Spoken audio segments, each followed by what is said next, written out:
बिस्मिल्लाहिर्रहमानिर्रहीम। अस्सलाम वालेकुम। आज का हमारा लेक्चर है anatomy and physiology second semester BSN. आज हम पढ़ेंगे ब्रीथिंग के बारे में कि ब्रीथिंग क्या होता है। फर्स्ट ऑफ ऑल, ब्रीथिंग क्या होती है? The air of inter and out of the body. जब हम बॉडी से एयर को इंटर करते हैं और उसके बाद बॉडी से आउट निकालते हैं एयर को, तो इस प्रोसेस को हम बोलेंगे breathing. Breathing the movement of air inter and out of the lungs. जब हम लंग्स से, क्योंकि आपको पता है कि लंग्स जो है वो एयर को फिल्टर करने का एक ऑर्गन है, तो जब हम लंग्स एयर को एंटर करता है और जब लंग्स एयर को आउट करता है बॉडी से, तो इस प्रोसेस को हम बोलते हैं ब्रीथिंग। अब ब्रीथिंग दो टाइप्स, ब्रीथिंग के हमारे पास दो टाइप्स हैं। एक को हम बोलते हैं इंस्पायरेशन और दूसरे को हम बोलते हैं एक्सपायरेशन। इंस्पायरेशन किसको बोलेंगे? इन मतलब इंटर करना, इंस्पायरेशन जब हम एयर को इंटर करेंगे, जिस तरह की ऑक्सीजन है, ऑक्सीजन को हम इंटर करते हैं तो इसको हम बोलेंगे इंस्पायरेशन। और इसके साथ एक वर्ड लिखा हुआ है कि एक्टिव।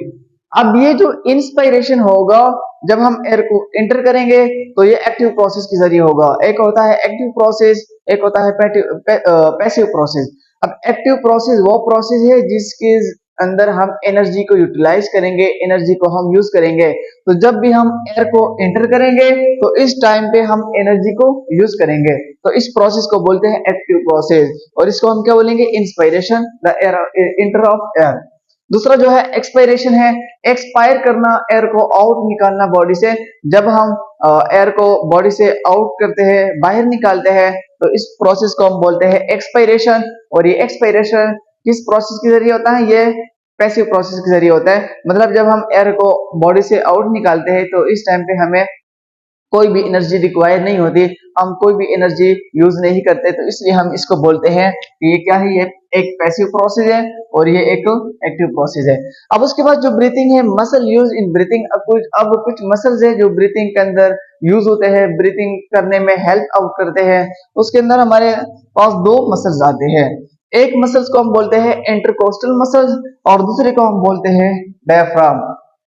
और कितने मसल है? दो मसल।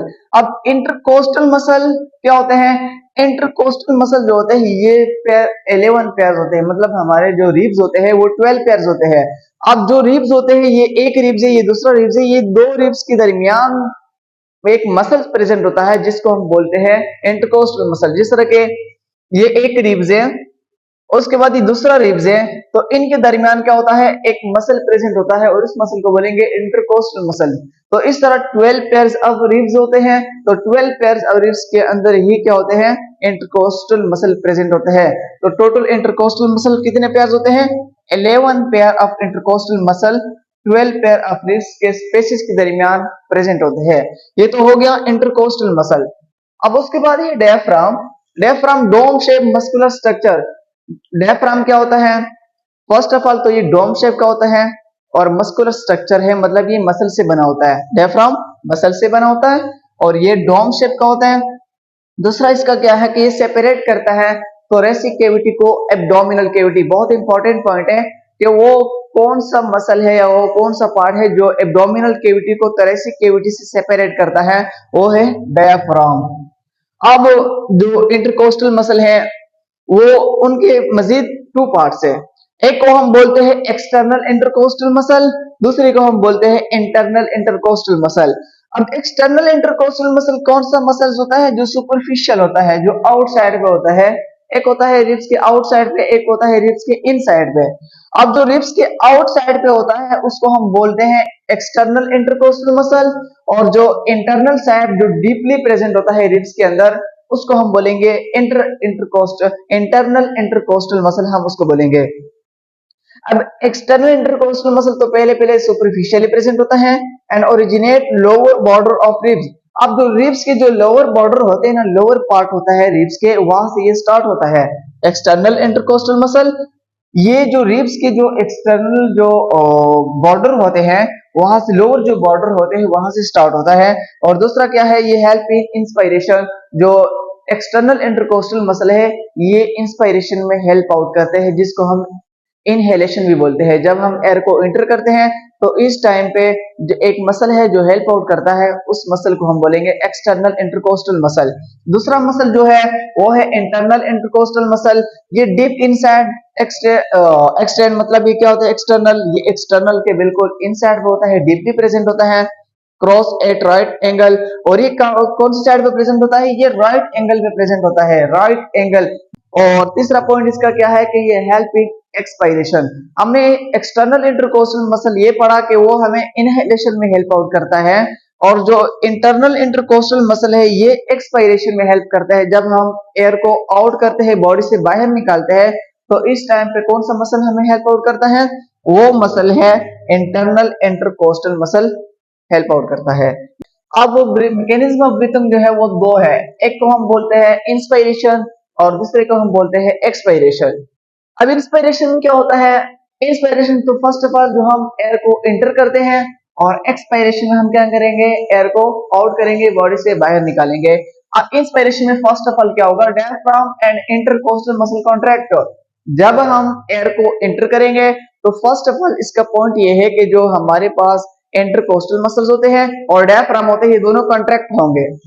और एक्सपायरेशन में क्या होगा, diaphragm and intercostal muscle relax, ये बिल्कुल इसके ऑपोजिट काम करेगा। जब इंस्पायरेशन में ये दोनों कॉन्ट्रैक्ट होंगे तो इंटरकोस्टल मसल और डायफ्राम एक्सपायरेशन में रिलैक्स होंगे। दूसरा पॉइंट इसका क्या है कि ribs move upward and outward. अब जो इंस्पायरेशन जब हम एयर को एंटर करते हैं तो इस टाइम पे जो हमारे रिब्स होते हैं वो आउटवर्ड मूव करते हैं, और कहां पे मूव करते हैं, and downward, upward and outward move करते हैं। आउटवर्ड बाहर की तरफ जाएंगे एंड अपवर्ड ऊपर की तरफ जाएंगे, मूव करेंगे, क्योंकि जो अंदर लंग्स के अंदर जो एरिया होता है उसको हमने क्या करना है, इंक्रीज करना है। उसके बाद एक्सपायरेशन में क्या होगा, rib cage return to normal position. Inspiration में अपवर्ड और आउटवर्ड मूव किया था रिब्स ने, यहाँ पे जो रिब्स होते हैं वो नॉर्मल पोजीशन पे आ जाएंगे, मतलब पहले स्पेस ज्यादा हुआ था, अब दोबारा से स्पेस कम हो जाएगा। तीसरा पॉइंट क्या है, वॉल्यूम ऑफ थोरेक्स इंक्रीज। तीसरा पॉइंट ये होगा कि हमारा जो थोरेसिक कैविटी होगी वह उनका जो साइज होगा वो उनके अंदर वो इंक्रीज हो जाएगा। और एक्सपायरेशन में क्या होगा, वॉल्यूम ऑफ थोरेक्स डिक्रीज। इनमें जो थोरेसिक कैविटी या थोरेक्स का जो साइज होगा वो क्या हो जाएगा, वो डिक्रीज हो जाएगा, उनका जो वॉल्यूम होगा, उनका जो साइज होगा वो डिक्रीज हो जाएगा। ये दोनों बिल्कुल ऑपोजिट काम करेंगे। इसमें इंक्रीज होगा तो उसमें लाजमी बात है डिक्रीज होगा, क्योंकि हम एयर को आउट निकालेंगे और इसमें एयर को हम एंटर करते हैं। उसके बाद चौथा पॉइंट क्या है, लंग्स एक्सपैंड। इसमें लंग जो है वो होंगे वो एक्सपैंड हो जाएंगे, एक्सपैंड हो जाएंगे, बिल्कुल खुल जाएंगे। और इसमें लंग्स श्रिंक हो जाएंगे, इसमें लंग्स जो होते हैं वो सिकुड़ जाएंगे, बिल्कुल श्रिंक हो जाएंगे। उसके बाद जो 5 पॉइंट है, pressure in lungs lower than pressure outside. अब जो लंग्स के ऊपर जो प्रेशर होगा ना वो ज्यादा हो जाएगा, क्या हो जाएगा, pressure in lungs lower than pressure outside. अब जो आउटसाइड पे जो प्रेशर था ना वो क्या था, वो ज्यादा था, लेकिन लंग्स के ऊपर जो प्रेशर होता है वो क्या होता है, कम होता है। आउटसाइड पे प्रेशर ज्यादा होगा लेकिन जो लंग्स के अंदर जो प्रेशर होगा वो कम होगा, तो इसी वजह से जो एयर होगी वो इंटर होगी द लंग्स। और इसमें क्या होता है, लंग्स तो श्रिंक हो गए।